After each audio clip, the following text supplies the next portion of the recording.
Hi, this is Monica Bachchan. The lockdown due to COVID 19 has just not affected the lives of the people, but it has impacted the entire industries worldwide. There are many industries which are either shut down or running at a minimum capacities: mining, manufacturing, transportation, logistics, live events, film industry, education, import, exports, and what's not. Even pharmaceutical companies are finding it hard to meet the medicinal requirements. On the other hand, the companies have started firing their staff. The rate of unemployment is increasing. Reduction in salaries and daily wage laborers are finding it hard to survive because of no work. Globally, economies are droning. As we are stuck in the dilemma between the lives and livelihood, we need to make a choice. What comes first? The industries are dying and craving to restart, but there is a fear. As we restart, the number of positive COVID 19 cases must not shoot up. There are a number of associations in India who are working during this lockdown period on the wish list for the industry revival. Let's hear from them what they have to say. Good morning, viewers. The coronavirus pandemic has posed a great challenge to the well-being of the human race. The industrial activity has come to a grinding halt. Livelihoods have been shattered. The mining sector, which employs large number of tribals, has been greatly affected. It's a labor-intensive industry, and most of the mines have been closed or are operating at reduced capacity. The Mining Engineers Association of India has 3-4 suggestions for that. The statutory payments, be it the royalty, the DMF, the cess, need to be deferred by 3 months. The payment of railway freight also need to be deferred by 3 months. Miners would require working capital for opening the mines. That should be made easily available. The statutory clearances need to be extended by 3 months or maybe 6 months. The district administration where the mines is situated and the state governments need to ensure seamless transport of minerals, be it to the ports for export or to the end-use industry. This by faster movement of minerals, the turnaround of the trucks or the wagons can be ensured faster. The policy going ahead, the policy should be industry friendly. I will give you a small example.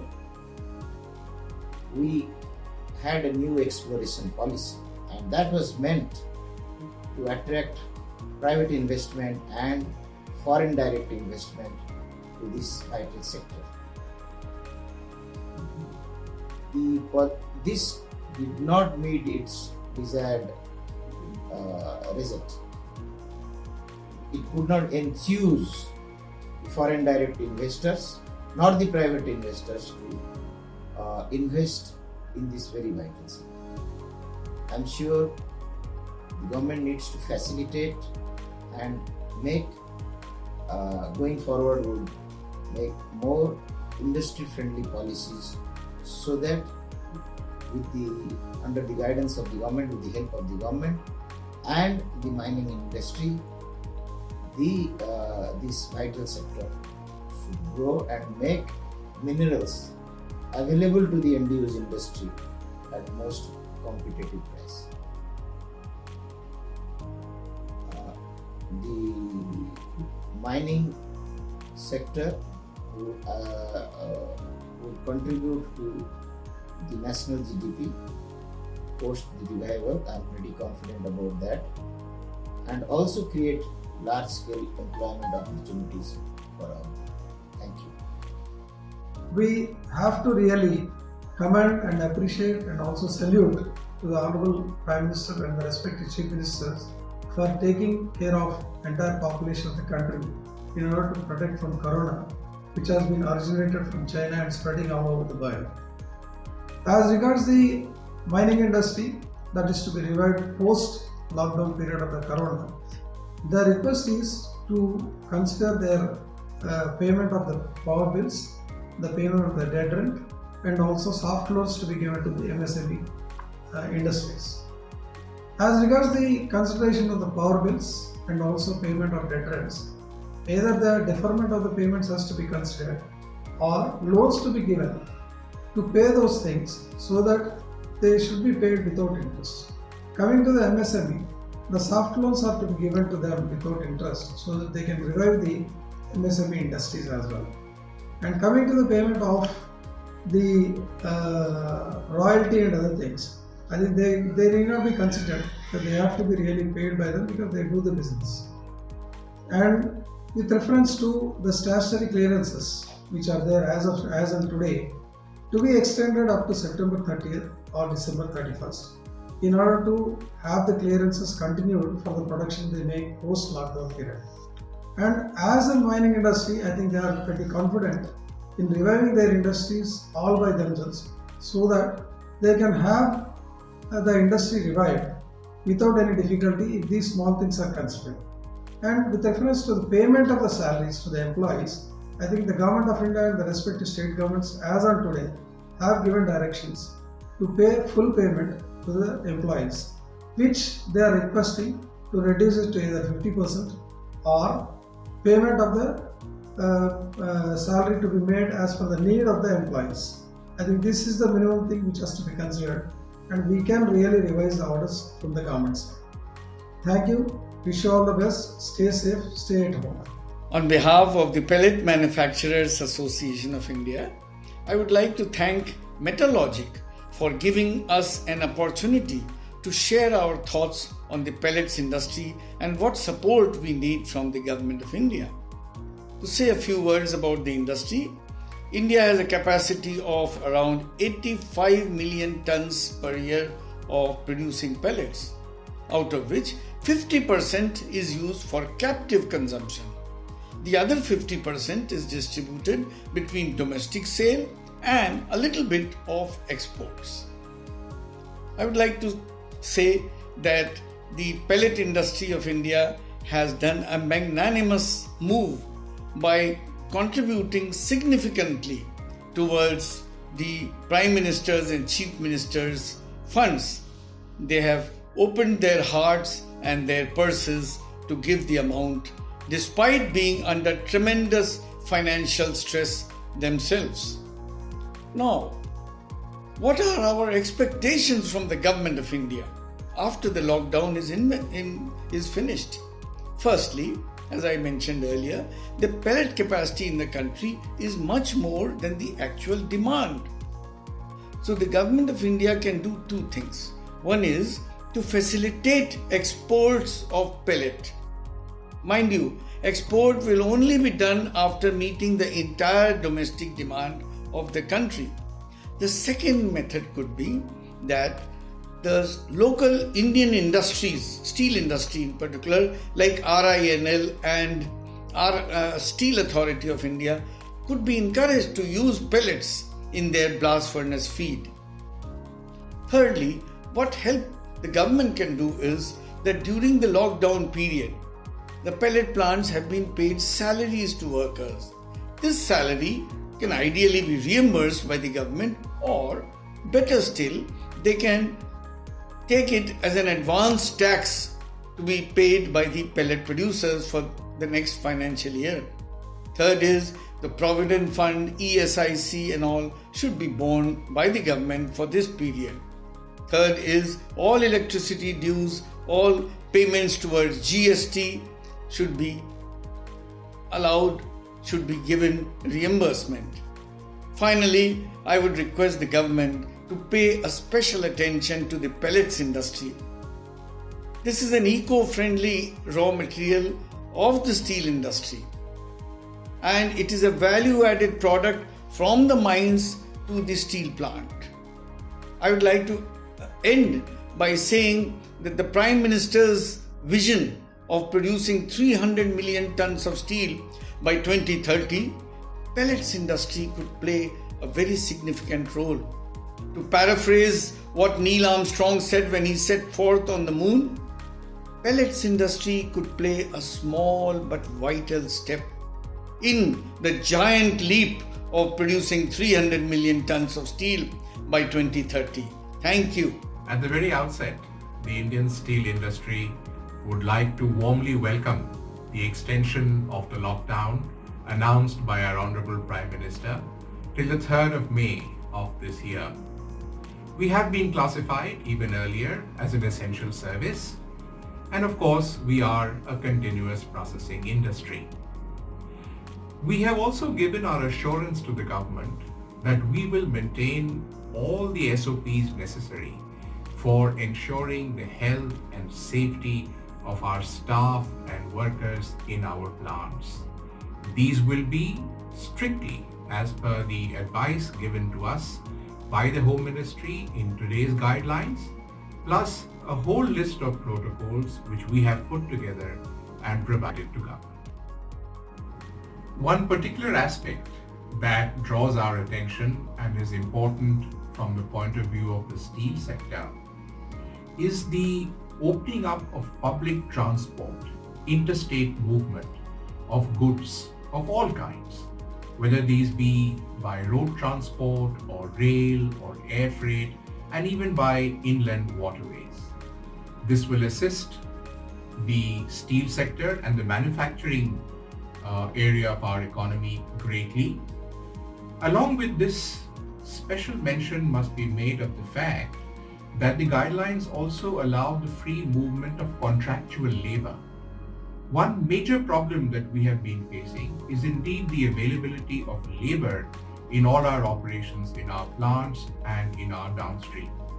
And therefore, these two aspects of free movement of transportation and of contractual labor are especially beneficial to us. I think also that just like the steel sector, many other sectors of the economy are looking forward now to what might be referred to as a stimulus package. At the end of the day, the economy does need a stimulus from government in these very difficult times. So concessions on the availability of working capital, soft loans, an extension of the current moratorium by another 3 months, financial help of this kind would be most welcome. Broad basing a stimulus package across sectors would be, I think, a necessity at this time and will send a very positive signal, not just to the nation as a whole, but even to the entire world. It is our belief that when this happens, we will be ready to begin the first signs of recovery after this very dark side of the COVID-19 pandemic. A further aspect of these guidelines, which is particularly welcome, is the fact that the mining industry, the coal industry, and of course explosives have all been opened up. And this ensures that we will be able to have access to our essential raw materials. Along with this comes the very welcome news that we will now have access to aspects that we had not thought before, which is the offtake of our production.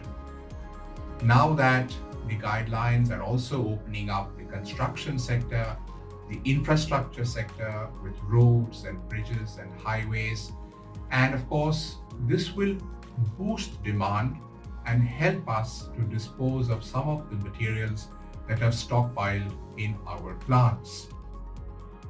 Economists estimate now, looking at these guidelines, that almost 30 to 40% of the economy will soon be back on the track. In conclusion, on behalf of the steel industry, I would like to assure the Honorable Prime Minister and indeed the entire nation that we are very much at the forefront of the fight against the pandemic. We will ensure that the health and safety of all our staff and our workers in our plants is well looked after, that all the protocols are maintained, and that we do our very best to ensure that the country recovers from this pandemic and moves ahead. Thank you.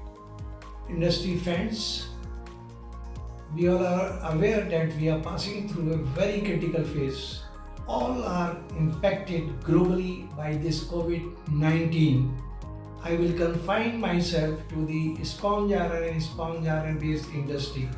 Like every other segment of the Indian steel industry, the sponge iron industry is also suffering very badly. As you know, we have around 46 million ton annual capacity, and we were expecting that against the 33 million tons of last year, 2018-19, we will be producing around 36 million ton. But March of the last financial year has been very bad. We expect that around 1.5 million ton of sponge iron production has been lost, which means around 5 to 6% of a total projected production of sponge iron. To smooth functioning of the Indian sponge iron industry, I will suggest briefly only the 3 points. First is the liquidity problem. Employers are suffering very badly because virtually no demand and there is a burden of a fixed cost. One of the element of a high fixed cost is a wages issues. Ministry of Labour and Welfare has issued a circular wherein they have directed everyone to pay the full wages to their employees. It is creating a problem. There is no uncertainty, there is no duration specified in that circular. We suggest in SEMA that the wages should be based on their present in the factory. Absentees should not be awarded, should not be given the wages. Second, to increase the liquidity at the hand of the sponge iron producer, the electricity duty and the compensation cess on coal at the rate of 400 rupees per ton of coal should be immediately abolished. Third, there should be taken proactive action to restrict the unnecessary imports of steel in the country. Fourth, infrastructure projects should be immediately started to create a demand. Thank you very much. Corona virus महामारी के फैलाव को रोकने के लिए Bharat lockdown के secondary steel sector के अस्तित्व को बचाए रखने के लिए आईफा द्वारा निम्न सुझाव हैं। मार्च से 6 महीने तक पावर बिलों का फिक्स चार्जेस, मिनिमम चार्जेस की छूट देकर वास्तविक बिजली उपभोग पर बिना जुर्माना एवं ब्याज के भुगतान लिया जाए। सेक्टर से जुड़े EMICC लिमिटेड अकाउंट एवं अन्य सभी प्रकार के भुगतानों पर ब्याज की छूट 6 महीने तक मिलनी चाहिए। तीसरा, लॉकडाउन पीरियड की सैलरी भुगतान हेतु कामगारों को उनके EPF अकाउंट से पूर्व भुगतान की सुविधा दी जाए। चौथा, कंपनियों को EPF, ESI, सैलरी, TDS के भुगतान हेतु बिना ब्याज के लोन दिया जाए तथा उपरोक्त मूल राशि को 6 महीने बाद GST की पेमेंट के साथ ले लिया जाए। पांचवा, वर्कर्स को अपने गांवों से मैन्युफैक्चरिंग केंद्र तक आने जाने की सुविधा हेतु विशेष बसें व रेलों की व्यवस्था होनी चाहिए। छठा, ESI डॉक्टर द्वारा समय समय पर कर्मचारियों की हेल्थ जांच, मास्क और सैनिटाइजर की व्यवस्था होनी चाहिए। सातवां, फ्यूल के अंतर्देश राष्ट्रीय रेटों में भारी गिरावट को देखते हुए राज्य सरकारों द्वारा पावर के रेटों में कमी की जाए। आठवां, कच्चे माल एवं उत्पादित माल के लॉजिस्टिक में आ रही रुकावटों को दूर करके सप्लाई चेन बनाई जाए।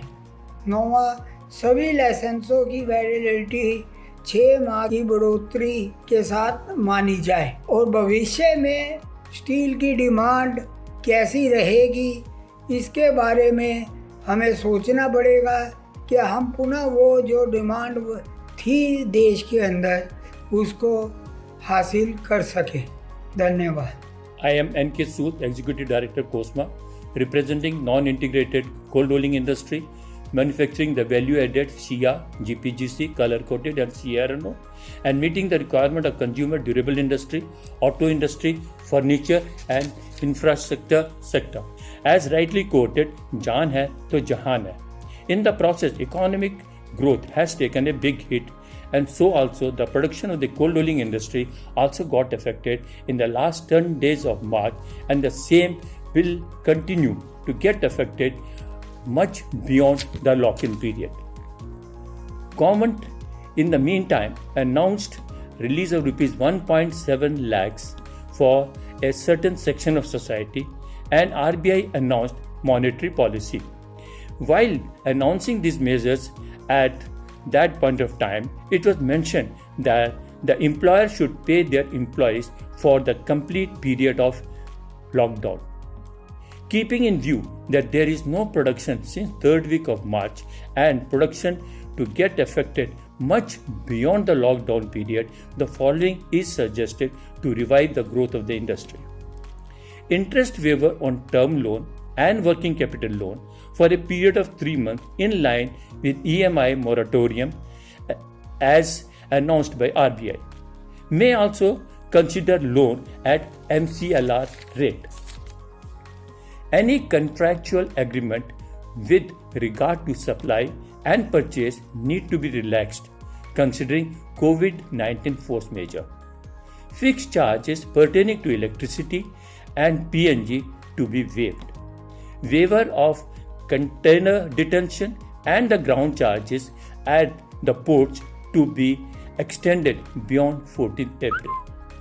Demand of the consumer durable and the auto industry is expected to go down, and so also the market of all the SIA products.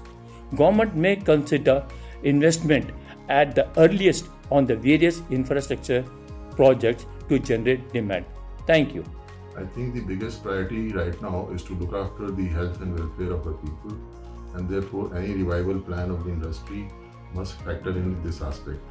Having said that, we cannot allow our economy or industry to totally collapse, and therefore we must look beyond lockdown period to see how the industry can be revived. Stainless steel industry is a very labor intensive industry, and therefore the confidence of the labor to return and work in the factories is very important. While industry will be doing all it can, we also request government to have some kind of a health and sanitation facilities in the industrial clusters to instill confidence in the labor force. In addition to that, a significant part of the industry in the MSME sector requires some support in terms of meeting the idle wages and the fixed cost during this period of lockdown. Third most important aspect is the demand creation. We request the government to increase the infrastructure spending to see that the demand is generated and the industry feels confident to go ahead with its operations. Linked to that issue is the logistics issue. While government has removed the restriction on the truck movement across highways, thousands of trucks are still stranded on the highways because of interstate issues and other factors. This also needs to be looked into. We also request the government to release payment for all services and goods already rendered so that industry has some working capital and proceed with resuming the operations. I am Nikunj Turakhia, President Steel Reserve Federation of India. These are unprecedented times and it will require a lot of efforts and out-of-box approach in order to meet the challenges. The steel user industry, as we know, has been an industry with high volume, low margins, high capex and very high leverage also. So it will require much more than a helping hand by the government so that the industry comes back to track. Of course, the RBI as well as Honorable Finance Minister have announced certain concessions, but I feel that it won't be enough, and in order to bring back the steel user industry, it will require much more than that. Mainly because whenever we come back to normalcy, which perhaps could be 1 month or 2 months down the line, whenever there is a cure for COVID-19, the demand is not going to come back. Steel being nuts and bolts of the economy, and majorly being used in auto, white goods, furniture industry, real estate. All these sectors are going to be badly affected and demand will not come back immediately. Therefore, there would be a much longer period whereby this industry needs tremendous financial assistance. My request to the government is that we need to declare certain rebate on exports. We need to have a stimulus package for infrastructure spending. We need to look into the GST for auto sector so that this industry can come back to track very soon. We are all in this fight together, and I am sure that if we are united, we will come out a winner. There is always a light at the end of the tunnel. Thank you. Though no pharmaceutical companies has discovered vaccine for COVID-19 yet, it is extremely important for the company owners, manufacturers or factory owners and even the government to provide maximum sanitization support and facilities inside and outside their premises. It will not be easy for the companies to restart again full-fledgedly, and here the support from the government will be needed to cushion the industry on various economic aspects. With this, I sign off. See you again.